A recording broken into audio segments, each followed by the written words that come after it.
Hey guys, welcome back to another episode of The Backstory. Today we are in Basel, and it's quite a special episode because the setting we're in is actually a place where we really spent a lot of time when we were growing up in our school. And so let me start off by introducing my guest, Camilla, and she can tell us a little bit about herself. Okay, hi. I'm Camilla. I went to high school with Musty, and I studied psychology in Erasmus University, Rotterdam. And then now I'm back here with an internship in HR. So nice. Cool. So let's get started.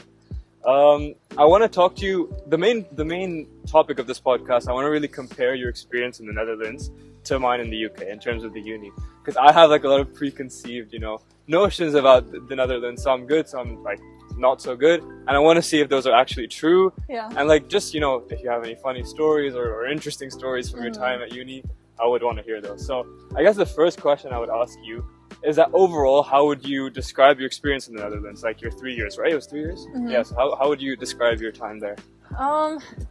It was kind of like each year was its own separate thing. Yeah, and because of COVID as well. Yeah, right. like the first year was like extremely fun. Yeah. I mean, COVID hit in March, but like we stayed from March until June that year in our dorm, so it was like really fun. Yeah.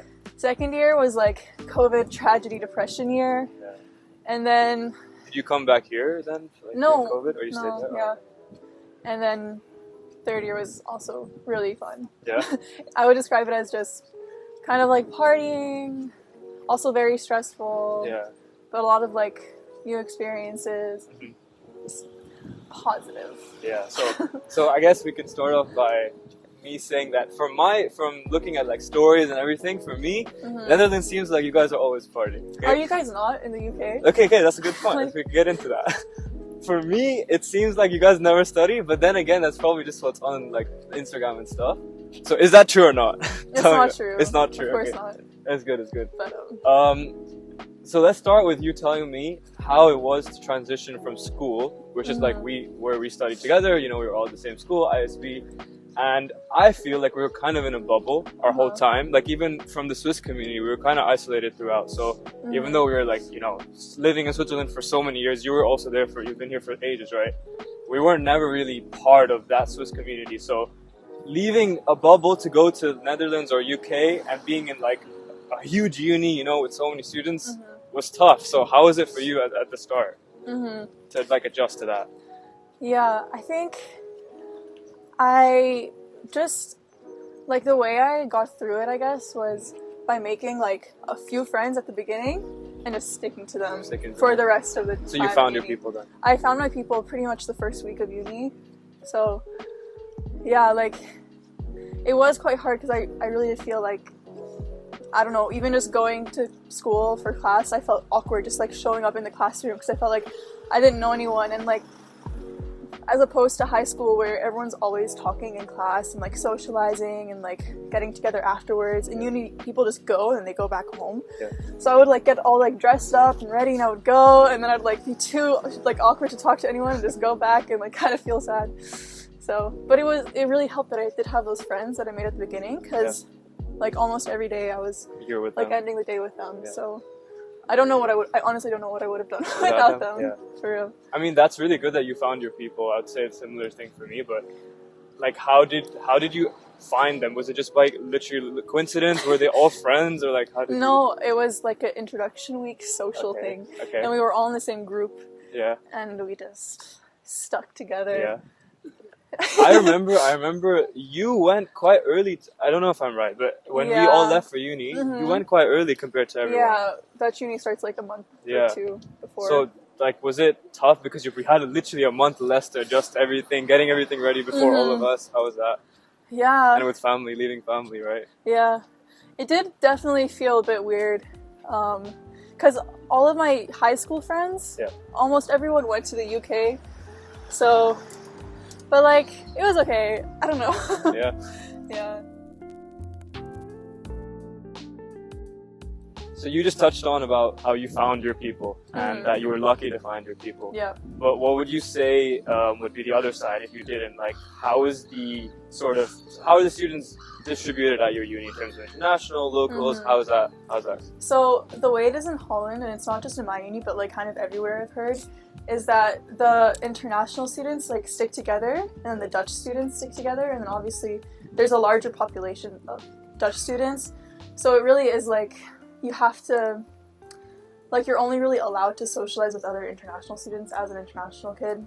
So there's a really large divide, and in school as well, it's just so many like Dutch kids, and I don't know, they're encouraged to speak English in class, but they also speak Dutch, and they're very like competitive amongst each other. Yeah. I don't know. I didn't consider actually language must be different because in UK obviously everyone speaks English. But in first year accommodation, how does it work for you guys? Are you in dorms? Or? Yeah, we are in a dorm for first year. And so is that allocated based on if you're international or local? No. It's random. Yeah. Okay. So then how was yours in first year? Like, did you make friends from accommodation as well? Yeah. So all of the people in my course who were in first year were in the same accommodation. Okay. So that made it really easy to make friends, and that's how I found my friends so quickly. Yeah. But even then, the divide between Dutch people and international people was so strong that, I don't know, it was just kind of... Did it make it difficult for you?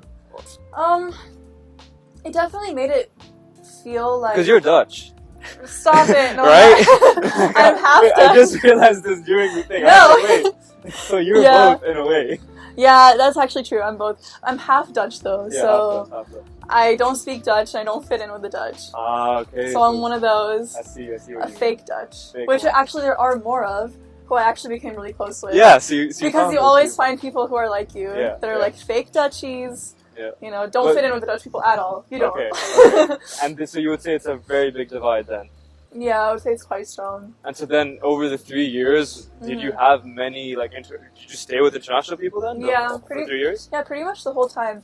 Which also kind of made it feel like, just throughout the whole city, the only people that I was going to get along with, not even like just within my uni, but like if I were to try to branch out, which I never really did in the end, it would only be with other international students and not with like actual locals, which kind of makes it hard to like visit like I don't know, just cultural parts of the city that like Dutch people are invited to because it's Dutch and to do with Dutch culture and all these things that it's kind of hard to break into the society when they kind of exclude you. Yeah. So it kind of becomes just like an international case society, which is kind of large in Rotterdam. There's quite a lot of international students. Yeah, in general, there's quite a lot. So it's like little subculture, but yeah, as I said, it's a bit of a bubble there. Yeah, well. So that's what I was going to ask. It's like going from bubble to bubble. Literally, yeah. Because if I'm trying to think that in the UK, like from my uni especially, there was also something similar that it's a very international uni in terms of people from different nationalities, but they're very cliquey, like they stay amongst themselves. And there's like the odd people that really, cross and mingle with those. But I think I could relate in a way that it's quite similar to that way. But in terms of the uni itself, was it a campus uni, city uni? Like, what's the kind of vibe there? So my college was like a city uni, so it was just like a small building in the center of Rotterdam, which was really beautiful, really nice. Yeah. But not really like campus life. I mean, there was like the place you would go get coffee, like down the street where everyone would kind of go to, but other than that, it was just that, and then home. And was it like socially speaking? Was it more like a weekend? You work during the week or you chill on the weekend, or like was it different? It was like at the beginning we would go to all the student nights, which were like Tuesdays, Thursdays. Yeah, okay, but then as you got older, you would kind of not go to those anymore, and more go like on the weekends to stuff. And like studies wise. How did the level of difficulty sort of change over the 3 years? Was it really chill? It was a shock to the system when I entered like second year, I would say, because first year was not too difficult, I would say. Did it count? Did the first year count for you at all, percentage wise? Yeah, all 3 years counted the same. So it was kind of tragic because my GPA went up. My first year was kind of terrible. I mean, it just got harder, but I also got more studious. You got more studious. Because I just wasn't used to studying at the beginning. Yeah. So let's speak about the future. Now, we have both graduated from uni, okay? And we had a similar feeling when we finished school. But what's the future for you? Like, what's next? What's next? Yeah. Yeah, so that's like a difficult question because I'm sure. I have no idea. I'm doing a gap year because I don't know.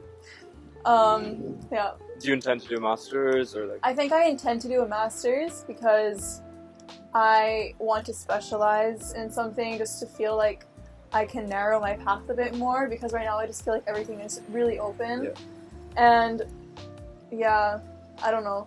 Yeah, for me it's similar because like I'm working right now as well for a year, and I really wanted to take this time to figure out if I was to do a master's, what it would be in, because I genuinely have no clue. Me too. And so you did psychology, right, at uni? So at school, you study different subjects, so we study 6 subjects, right? So did you feel like psychology was something you would want to like pursue in that field, or did it put you off? Because it can go both ways. Yeah, so when I was in high school, I kind of didn't know what I wanted to do, so I kind of just applied to anything. Yeah. And then I did it, and now I feel like I don't know if that was the right choice. No. But I'm thankful for everything I learned and just all the life lessons that I've had. But like in terms of future career, like what I want to do, like I am nowhere closer to finding it out than I was that you were 3 years ago. But you talked about life lessons, and I think that even apart from the course at uni, I personally learned so much about myself. Like learned, so many life skills, like living alone, like how to do everything, manage your time, and really like develop as a person. So, do you feel that way, that you've really matured over the last 3 years and become a new person? Definitely, I've become like so much more self-aware. Because I don't know what I was like, who I was in high school. I was just like living at home, just going like places because people were telling me to go there. I didn't know. I didn't really have my own like choice in what I was doing. I wasn't really like being. I think you were pleasing like people. Yeah, I was pleasing other people and not like pleasing myself, and I wasn't being intentional with my time.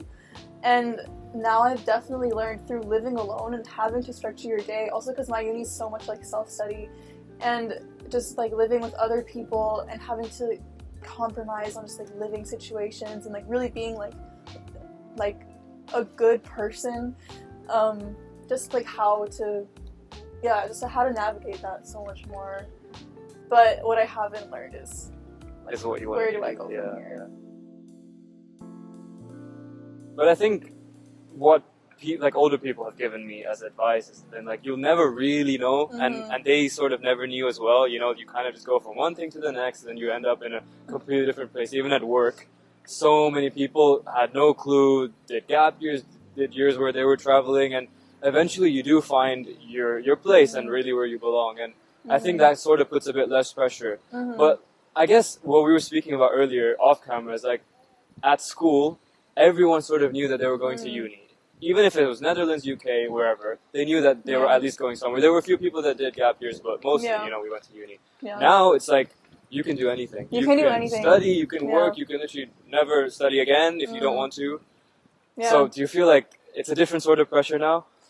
Yeah, definitely. I think it's a lot of pressure, but it's also kind of freeing because now it's all my choice. It's not limited yet. And I also just have to like become comfortable in not knowing what I'm doing, because as you've said, no one knows what they're doing, and that's what everyone's expressed. All of my friends from uni, or like at least like the ones in my group, like we're like 5 people who all are doing gap years now and just are living at home and like trying to find internships and things like that. And we were all really stressing out, I would say, during the summer, and like the first, like in August, we were just all like, oh my gosh, this is crazy. Like we don't have one plan for this gap year of ours. Like what are we doing with our lives? We've learned nothing. But yeah, now it's like we were just telling each other over and over again, like taking time is good, because you don't want to start another like degree without knowing that this is actually what you want to do, or without having like an intentional, like this is why I'm doing it. So if you need time, just take it and become comfortable with just not knowing what the fuck is going on. And I think one thing we take for granted, especially I did, I think, is that we have Switzerland as a base, and it's a very, very good place to have as a base, compared to a lot of my friends in the UK. Yes, the UK is very good for a lot of things, but I think sometimes I sort of got, confused about the fact that maybe I was also having UK as a base, but then I was like, wait, I can go back to Switzerland, Yeah. which is, you know, it makes you more grateful, honestly. Like, we have Yeah. literally, you know, we can complain sometimes that they're boring and stuff, but Mhm. honestly, we have so much opportunity here. Yeah. I feel like, compared to the rest of the world. People would die to live here. Let's put it that way. Yeah. It's true.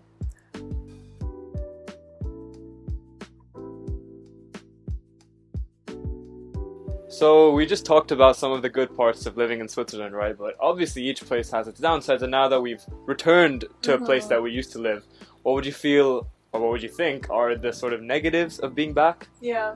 So definitely it's not the same as it was before, because now that I've had a taste of independence and just like curating my life, my day to day as I want it to be, hanging out with whoever I want to, going out whatever time, eating whatever I want to, like making all these choices like for myself each and every day. Now it's like my parents are there Yeah. and they're telling me how much to eat, what to eat, they're cooking for me, they're doing my laundry, and even these things sometimes I like try to do it myself, Yeah. but you know, It's difficult. It's just how it is when you live at home. Yeah. And it's a bit more serious, like the vibe is more Okay. like now I have like a job, I have a 9 to 5, I'm like really actually You're getting like, old. yeah, I'm like, I don't know, I'm more of an adult, I but see also, what you mean, yeah. also less than an adult Yeah. because of living at home. Because, like, for me, in the UK, like in my last year especially, I lived with one of my friends, one of my like best friends, and that's like, I It's really the miss best, that. I really yeah. miss it, you know, Yeah. like genuinely. And it's really good to be back at home. Don't get me Mhm. wrong. It's great to spend time with Mhm. parents, because this time, you know, is very like crucial, and we're lucky to have this time, Mhm. because who knows, in the future we'll be traveling and No, then it's true, yeah. elsewhere, so we might not have Yeah. this concentrated time with our families. I agree. But yeah, of course, you miss like the independence. I get what you're saying completely. Yeah. And like, one thing for me, I don't know if it was the same for you, but in the 3 years of uni, I actually got closer to my parents in those 3 years because of the fact that I appreciated that aspect more, Mhm. and B, I would see them less frequently. Mhm. But obviously that's different for everyone, you know? People sometimes need to be around them all the time to have that sort of close relationship. What would you say for you? I was kind of one of those people, I would only call my parents like every 2 weeks or something. Really? 2 weeks? I could go 2 weeks without calling. Okay. And then It's a cultural thing, I guess, a they difference would as just well. call me, be like, hey, what's up? Yeah. Be like, hey. So it was kind of, but that was just normal for us. Yeah. I don't know. It was You really, had that during school as well then? Like, if you ever went somewhere, you wouldn't really need to I call? wouldn't like be updating them like 24/7. I'm also like the youngest child. I don't know, like they don't always are thinking about where am I, what am I Yes. doing. They just kind of like let it go, you know? It's funny, that reminds me, because our cameraman right now, his parents would call him 8 times a day. Even I now, can't even imagine. now. Like, I'm sure the phone's ringing right now in his pocket. But it's such a big difference, you know? I couldn't deal with it. I don't have that relationship with my parents. But I mean, I am close with them, I would say. It's just not It's not the same as everything sharing. But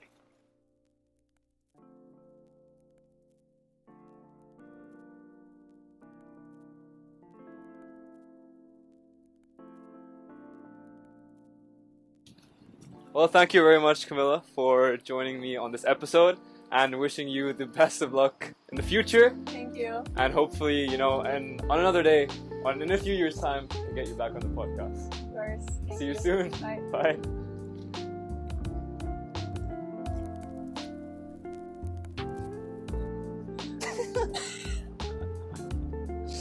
Am I done? Surely, bro.